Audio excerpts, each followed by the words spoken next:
Part of tonight is talking about different things that can actually come up in your life and getting your body and your mind prepared for whatever's thrown at you. What I'd like to do though is welcome everybody here. We do have, very good physiotherapists, our podiatrists, specialists, GPs in the area, okay, over here, just supporting tonight. And the theme tonight is strong mind and strong body as well.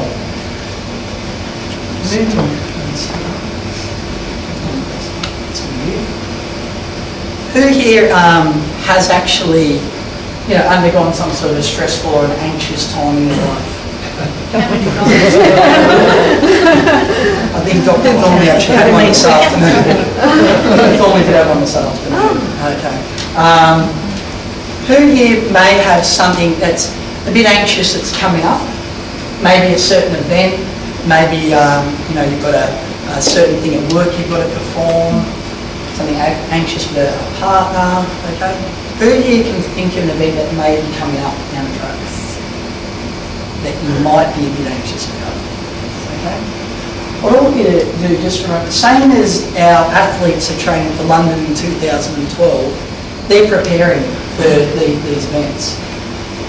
Part of it, okay, and I want everybody just to think in your own mind of your own event, is just pausing. What I want you all to do at the moment is just pause for a moment and to think of your particular event. Just get a little snapshot of your particular event that's coming up. Allow your body to deliver oxygen to your brain, slow your breathing down. Okay, pause for a moment. From here I want you to picture it, I want you to visualise what that particular event is. So whether or not it's dealing with a work colleague, okay, it's presenting, whatever your event might be. Now part of that, and the preparation for it, is I want you to think, how are you going to plan for that event? Now planning means you might be studying for it, researching, how are you going to be best prepared for that particular event? What do you need to do? Okay, like Trish referred to that unexpected attack, what do you need to do to prepare for your particular event? How do you go and best research for it? Now with your event, I want you to think, praising yourself, actually see yourself achieving that particular task. Praise yourself and see yourself actually triumphing it and champion that particular task. Giving the best presentation, overcoming that difficult person that you might have. How are you going to win it? And lastly is actually to get out there and physically perform it. Okay? So as we go on into this evening, we are going to talk about some mental resilience. Okay? We're going to be talking about physically being healthy to prepare for stressful events and anxious events. Okay? And we're going to talk about what we can do to just get your body as a humming, purring V8. Okay? Because when you are fitter and healthy, you can deal with stressful events and anxiety and that area.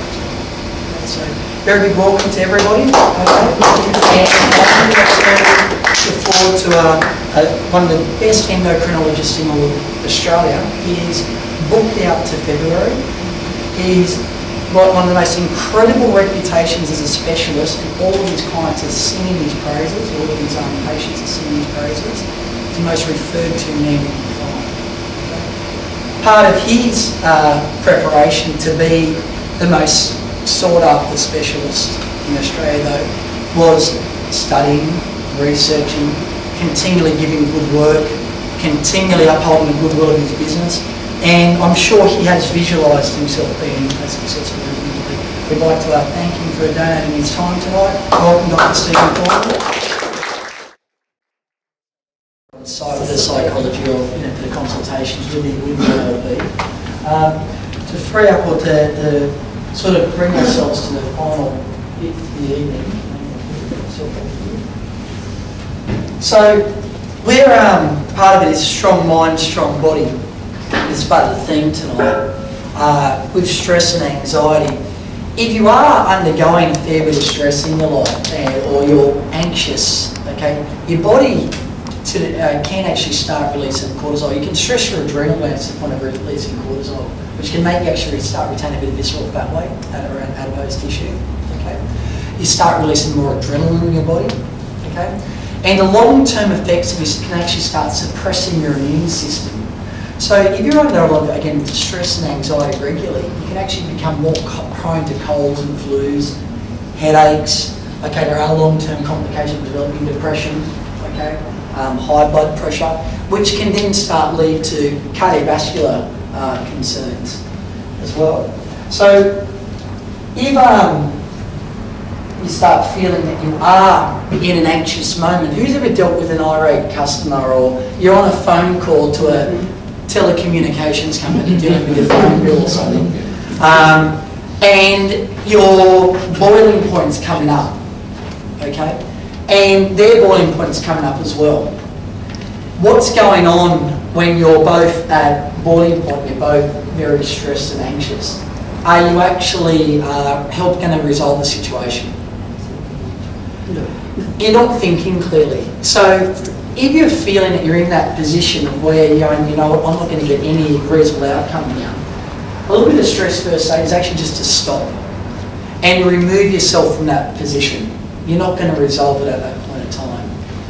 The next thing that you want to do is actually to breathe and allow yourself to deliver oxygen to your body, to actually get oxygen to your brain. With that deep breathing and blood flow going to your brain, you deliver blood sugar, okay, which is, you know, blood glucose is a fuel for your brain, and oxygen. So number one, you need to slow yourself down. And while you're releasing a bit of adrenaline in that moment, okay, you probably need to burn it off. So you're best to actually remove yourself from that confrontation and say, look, I'll get back to you in 5 minutes. And actually walk. Go for a walk around the block. Burn off a bit of nervous adrenaline, de-stress your adrenal glands, allow the oxygen to come to your brain, deep breathing. And what are you going to be doing on that walk? You're going to be starting to think about a solution. You're going to be starting to think about how can we actually work towards a positive outcome. Okay, and as Trish was saying, you're thinking of a negative, what outcome are you going to get? A negative outcome. Whereas you start thinking, okay, positive outcome, how do we want to, if you start working towards a positive, you're going to start working towards a positive outcome. So it's got a little bit of stress first aid if you actually find yourself in that position. The third way to start dealing with stress and anxiety is actually supporting a healthy body. A healthy body, okay, I'm going to cover a couple of these testimonies. When you are fitter, you've got improved cardiovascular performance, your resting heart rate's lower.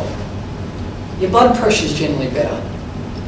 So if you're in a stressful time, your heart rate's a little bit lower, your body can physically deal with it better, you can deal with anxious times and stressful times better, okay? You've got a fitter and healthier body, okay? Let's have a look at this Gary Cummins. I actually just pulled up an older newsletter because some of you have seen some of the recent ones, so it's just a testimony. 60-year-old man, Gary Cummins, walked in the door. He'd just retired. He said, Brett, I've just retired. He was 59, I'm just retired at 60. Now, he was a builder and he's busted his ass his whole life. And he'd earned his money. He goes, I've just bought a boat and I'm ready for retirement. Now, what do you think happened to his health that pretty much as he was retired? He goes, I'm on the verge of type 2 diabetes, my sugar levels are elevated, I've just gone on blood pressure medication, and I've been told if I keep this going, I'm going to have a heart attack. It's the only point of retiring. You're retiring and job done. So he goes, I know I need to do something. So I said, okay, Gary, let's start off easy. Let's get each body part moving a couple of times a week. Phase in a bit of a gentle exercise routine. Start looking at your diet. Okay, and over a few months, he lost over 16, went on to lose over 20 kilos. This is him running the Sutherland Surf, which he'd never done before. He dropped 25 centimetres off his waistline. He improved his cardiovascular performance by 63%. And he's off blood pressure medication. Cholesterol levels are perfect. And what do you think happened with his sugars? They're perfect. He's probably got another, Dr. Dan Cameron's probably got another 10 years of life now, possibly another 10 years to enjoy his retirement. Where, Belinda Handel, she's lost over 40 kilos. David Wilmot, you know, he broke the world, I got him to break the world record for a man over 50 at the velodrome, so he went to Manchester, and he actually is holding the fastest time at the velodrome. Okay? Bit of goal setting, picturing the event, doing the training, the preparation to get there, thinking towards the positive. We're seeing this week in and week out with clients. You know, just this morning someone lost another 10 kilos, 20 kilos, you know, and it's very, very rewarding.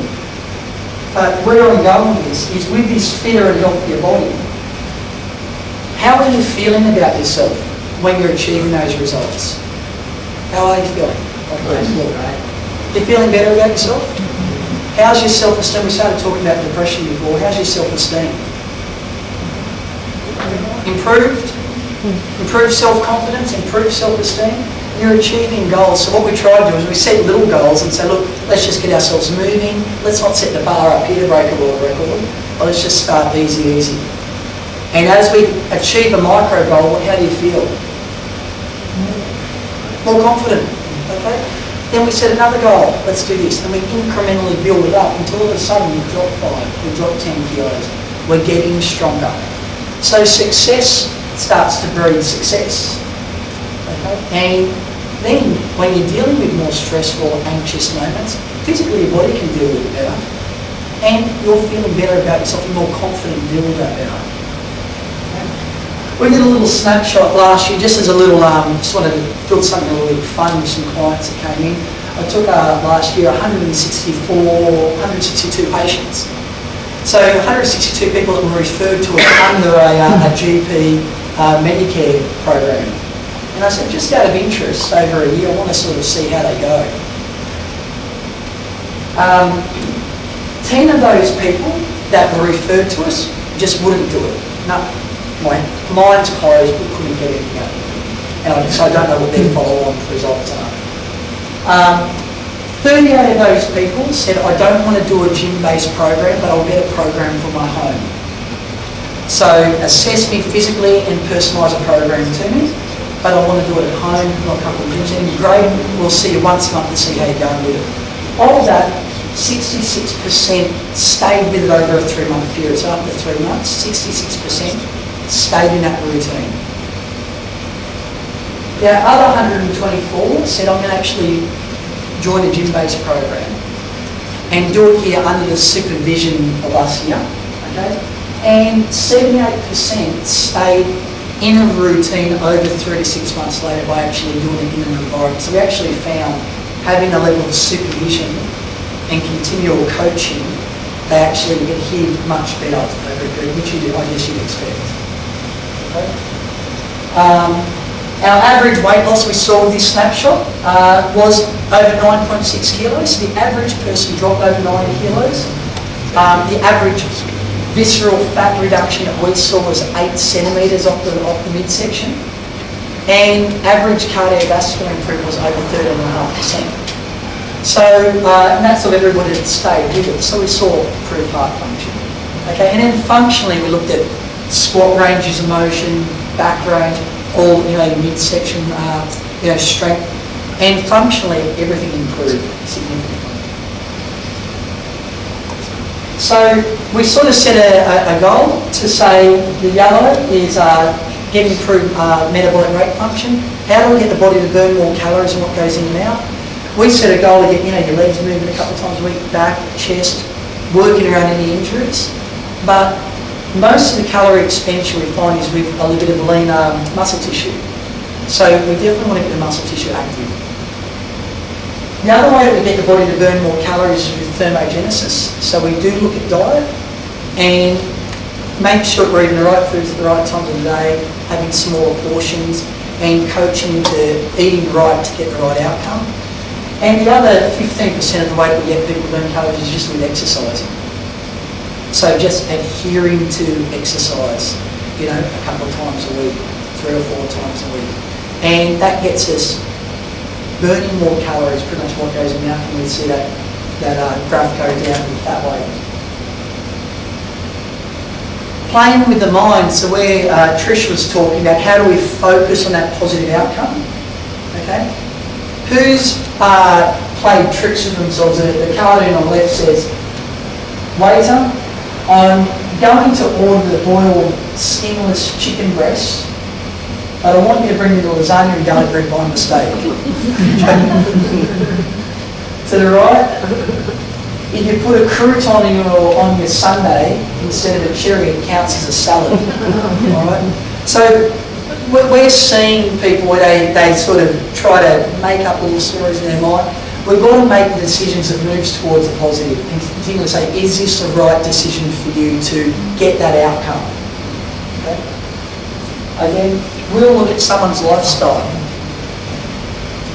So one of the things you need to look at if you're designing an oratory program for somebody, or a physiotherapy program for somebody, or a massage treatment for someone, you keep going around with, an orthodontics program for somebody, you need to look at someone's lifestyle and say, how do we make it work with your life? If we all just pluck out a program for someone that does not fit in with their family life, their husband, their wives, their kids, their work life, it just won't work. So number one, we need to look at someone's lifestyle and their week and say, how do we work this in with your family life, your work life? How do we make it realistic to you? And then we'll say, motivation, what's your level of motivation to really achieve it? Now, percentage of motivation to deliver to health, what percentage of people deliver to achieving a health regime as a percentage? If you're going to look at your 100% of your lifestyle, how much percent would you deliver to achieving your health goals? Is this what you're prepared to sacrifice? Yeah, so say you've got 100%, you've got your partners, you've got your kids, you've got your work, what percentage would you actually deliver to achieving your health goals? No idea? 10%. That's a top 10%. That's a top 10%. Depends on your lifestyle. 25% to achieving your health goals. Okay. How many hours are there in a week? There's 168 hours. There's 168 hours in a week. Okay. 10% is 16 hours. We don't need to deliver 16 hours to maintaining good health. We don't need to exercise 16 hours a week. Okay. What's 1%? 1.68 hours. 1 to 2%, 30 minutes daily. You can have a couple of rest days in there. Just with 1 to 2% of your time, you can actually do enough to maintain physical health. You had one of the best endocrinologists, okay, and I hear so much good praises from Dr. Thorne, who was just talking before, talking about just moving, maintaining a fitness and exercise routine. 1 to 2%. That's all you need. 30 minutes. So we'll look at someone's plan and say, how do we get that 1 to 2% in there? With the exercise, again, playing games with ourselves. The cartoon on the left says, honey, I was going to wake up early and go jogging this morning, but my toes voted 10 to 1 against me. Am I right? My doctor told me to start my exercise routine very gradually. So today I drove past the store that sells the gym clothes. Again, part of the coach, we've got to try to overcome those games that you can play with. So I just don't want to get out of bed. If we're designing an exercise program for someone, our job is to say, we've got to do it. Let's get ourselves moving. The doctor says to the client, make activity a priority.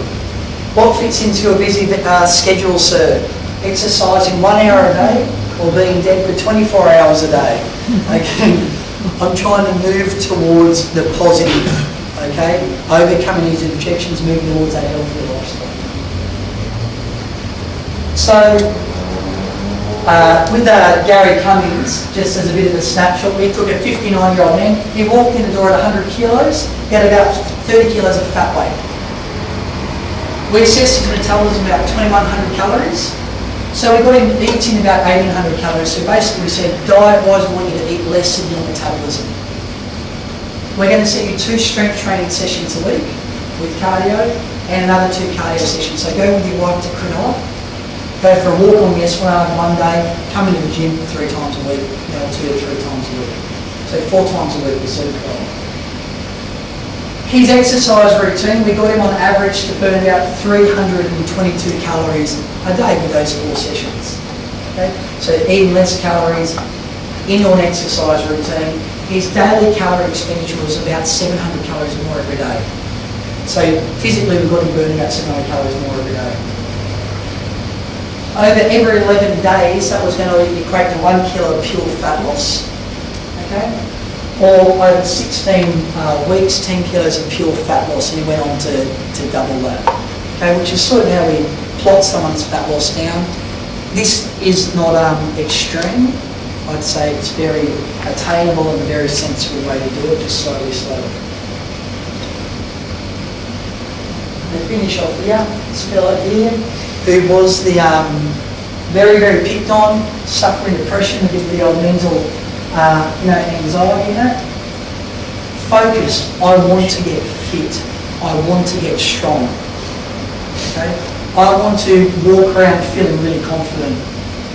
How do you think he's feeling on the right-hand side there? I've developed a stronger mind with the discipline I've applied to my body.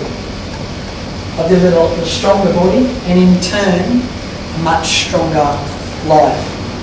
That stronger mind and that stronger body. And with that, I'm going to free myself up and thank everybody for attending tonight. Okay? We're going to finish off with a song. Okay? And please feel free to go and help us about any more cheese, fresh fruit at the end. Okay?